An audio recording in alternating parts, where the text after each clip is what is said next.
Alors moi c'est Jean-Claude Véder. Je suis né le 15 avril 1963. Je suis le quatrième donc enfant d'une famille de cinq, le seul garçon parce que j'ai quatre sœurs. Et donc ma maman est partie à l'hôpital de Mahébourg pour accoucher. Et apparemment je suis né un jour de Pâques. Donc ça c'est quelque chose d'important pour moi. Mais je ne sais pas, hein, je n'ai pas vérifié si c'est exactement le jour de Pâques ou dans la nuit de Pâques. Je suis né à 2h15 du matin. Et mon papa, lui, il a un métier qui a disparu aujourd'hui parce qu'il était fondeur. Il travaillait dans une fonderie, donc un métier très dur. Donc c'était un ouvrier. Et puis ma maman qui était couturière, elle travaillait chez quelques familles blanches et elle cousait donc leur linge. Et elle est toujours encore, parce qu'elle vit encore aujourd'hui, elle a 85 ans, donc elle coud encore parce que c'est sa passion en fait, hein, parce qu'elle aime bien la couture, mais elle coud que pour mes sœurs et pour la famille proche, quoi. Et donc j'ai grandi à Plaine-Magnan. Plaine-Magnan, c'est un petit village à côté de l'aéroport. Donc j'ai vécu avec le son des avions qu'on entendait, donc les avions qui atterrissaient et qui partaient, qu'on entend encore aujourd'hui, parce qu'on est à proximité de l'aéroport. Et pendant que j'étais enfant, j'étais très marqué par les avions. Alors la grande sortie dominicale, la grande sortie du dimanche, c'était d'aller voir les avions.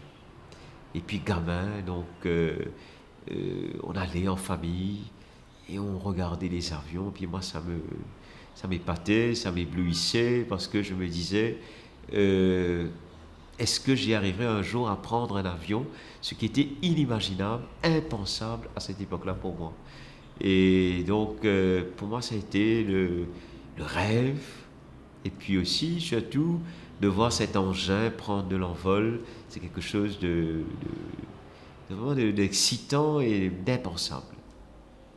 Donc j'ai grandi dans ce village avec mes parents, papa, maman, mes sœurs. Et puis on vivait comme dans un clan familial. Parce que mon grand-père maternel avait acheté un terrain, un grand terrain. Et c'était un homme qui était très prévoyant parce que il a décidé, quand il s'est marié avec ma grand-mère maternelle, d'acheter un terrain pour ses 8 enfants. Et dans un sens que pour après sa mort, que chaque enfant, parmi ces 8, pouvait avoir sa part d'héritage.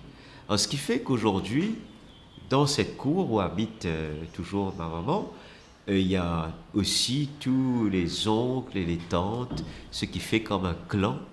Donc un clan familial, on est là. Et mon grand-père, lui, il porte un nom tamil, tamoul, Vayaveri, donc qui laisse entendre que lui, donc, venait de l'Inde, du Tamil Nadu. Alors que on n'a pas vraiment gardé de lien avec l'Inde. Et puis mon nom paternel, Véder, je ne sais pas encore l'origine. Et un jour, il y a un prêtre qui vient de Madras qui m'a dit, mais tu sais que Véder, Veda, tu sais ça veut dire dans ma langue maternelle? Je dis, je ne sais pas. Il me dit, Véder, c'est quelqu'un qui lit le Veda. Il me dit, c'est comme un catéchisme. C'est quelqu'un qui étudie le Veda et qui le transmet. Alors, je me dis que finalement, des deux côtés, il doit y avoir de l'Inde. Et quand on me regarde, quand les Malgaches me voient, ils croient que je suis Malgache. Et il y a plusieurs fois des Malgaches qui m'ont arrêté dans la rue, qui me parlent en Malgache, croyant que je suis malgache, j'ai le type malgache.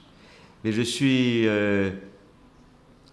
profondément mauricien parce que je suis content de ce métissage qui, qui m'habite. Parce qu'en fait, je sens que en moi, il y a un peu d'Inde, un peu de l'Inde, un peu d'Afrique, un peu de Madagascar. Et puis un jour, il y a un franco-mauricien, un blanc comme on dit ici, qui m'a donné un papier. Il m'a dit, regarde ça. Et dans ce papier, il y avait un monsieur Védère qui était un esclavagiste et qui vendait ses meubles, toutes ces choses, y compris des esclaves. Alors il m'a donné ce papier que j'ai encore, que j'ai gardé. Alors je me suis comme un peu comme une claque. Et puis après je me dis, mais peut-être que c'est ça aussi le métissage. Il y a aussi tous ces courants. D'ailleurs, je regarde les autres Védères, parce qu'il y a il n'y a pas beaucoup de Védères à Maurice, hein, et on les crie presque tous pareil, avec un accent aigu sur le E, Védère. Je suis assez étonné parce qu'il y a des Védères qui ont les yeux bleus, les yeux gris, qui ont la peau beaucoup plus claire que la mienne. Et je me dis, en fait, c'est ça, c'est ce qui se passe en moi, c'est ce métissage-là qui m'habite. Alors j'ai grandi comme tous les enfants de mon village. J'ai été très vite donc à l'école maternelle, donc chez Monsieur France, qui était photographe aussi et qui était tailleur, et sa femme qui faisait l'école maternelle.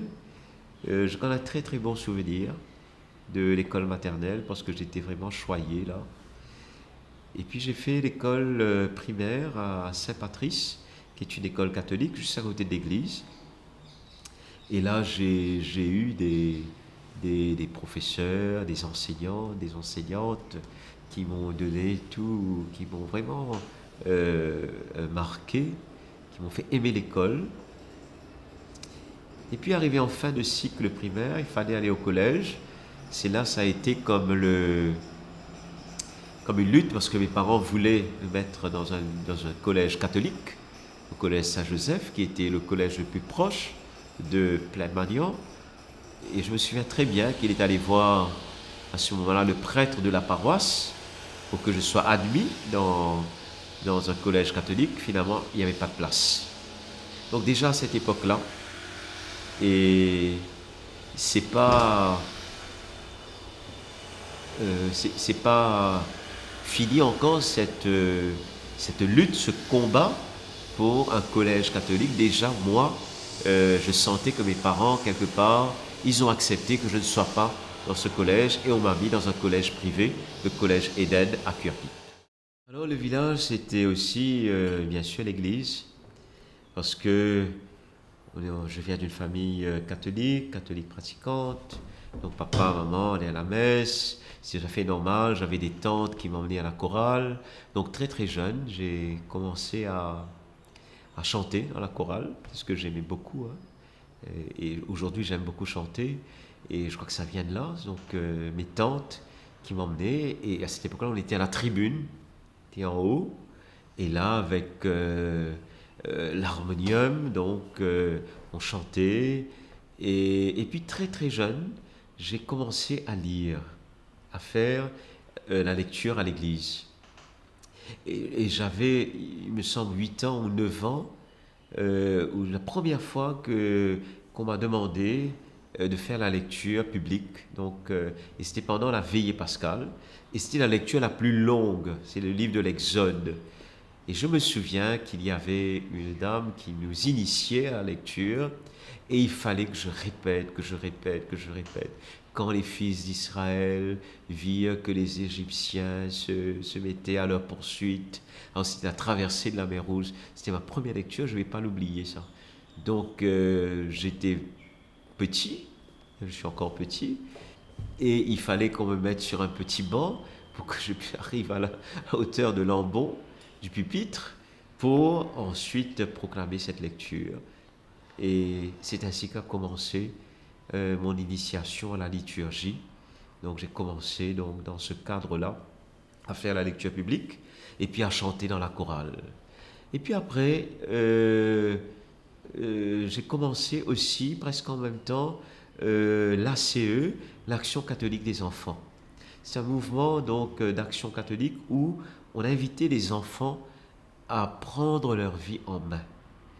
Et j'ai commencé dans ce groupe, et puis très vite, assez jeune, on m'a confié la responsabilité d'autres jeunes. Donc j'ai commencé à être responsable donc, de ces enfants et à les aider à vraiment faire le lien entre la foi et la vie. Aujourd'hui, je réalise comment ce mouvement m'a beaucoup aidé à comprendre justement que la foi n'est pas déconnectée de la vie. Je pouvais bien lire à l'église, je pouvais bien chanter dans la chorale, et puis finalement, si je reste dans l'église, si je reste là à chanter dans l'église, je réalisais qu'il manquait quelque chose d'essentiel, c'est ce lien avec la vie de tous les jours. Et c'est de là qu'est venu ce tempérament de vraiment lutter pour la justice, pour que notre foi en Jésus ne soit pas une foi morte, mais une foi vraiment ancrée dans la vie de tous les jours. Alors donc j'ai été dans ce groupe-là, et puis ensuite sur la paroisse, nous étions un groupe de jeunes qui voulaient vraiment passer le message aux autres jeunes. Donc nous avons organisé beaucoup de concerts, on a fait des pièces de théâtre, et une pièce de théâtre qui nous a beaucoup marqué, qu'on avait écrite nous-mêmes, les jeunes, c'était sur la sorcellerie à cette époque-là. Le titre de cette pièce, c'était Docteur sans souliers. C'était un médecin sans chaussures, sans souliers. C'est ainsi qu'on appelait les sorciers. Et voilà, c'était en fait un charlatan qui faisait croire à toutes les personnes qui étaient malades, qui venaient le voir, qui pouvaient les guérir. En fait, c'était un charlatan. Donc déjà, à cette époque-là, c'était comme une pièce engagée. Et à cette époque-là, nous les jeunes, on faisait passer le message ainsi, parce que beaucoup de gens se faisaient berner dans le village, et on prenait ça. Et c'était c'était comique, il y avait le rire, on prenait des situations qu'on connaissait, et pour faire passer, donc, faire les gens réfléchir. Après le collège, j'ai fait 5 années dans le secondaire, et arrivé à la fin du secondaire, il fallait que j'arrive au bac, et là j'ai changé de collège. J'avais eu mes résultats, et le collège où j'étais, en secondaire, n'avait pas de bac. Il fallait que je change, et là j'ai postulé pour un collège catholique. Et c'est ainsi que je suis arrivé au collège du Saint-Esprit, qui était, et qui est toujours encore un peu le top des tops dans le collège. Tout le monde court après, le collège du Saint-Esprit. Et j'arrive là-bas, je me retrouve dans un autre univers différent de celui que je connaissais, au collège Éden de Cupip. Donc la catéchèse, le professeur, mon responsable de classe, que je peux tutoyer, ce qui est complètement inconcevable. On tutoyait tous les professeurs, on les appelait par leur prénom. Je me dis, mais où tu es là, dans quel collège tu es? Et c'est là que j'ai vécu, donc que j'ai passé donc 3 années de ma vie. Et là, il y avait des prêtres, Denis Vier, qui est aujourd'hui évêque des Seychelles, et qui m'a fait la catéchèse, des professeurs qui m'ont marqué, comme Alain Rouget, qui m'a enseigné le français, Octave Pascal, France Canabadi, Jacques Mallier, et ce sont de grands hommes, et on les côtoyait, on pouvait les tutoyer, on avait un souci, on pouvait aller les voir, rencontrer, parler avec eux. Et c'est dans ce collège-là que je rencontre un ami, Linsley, qui me dit l'année prochaine, qu'est-ce que tu fais à la fin de mon bac? Et j'attendais mes résultats de bac.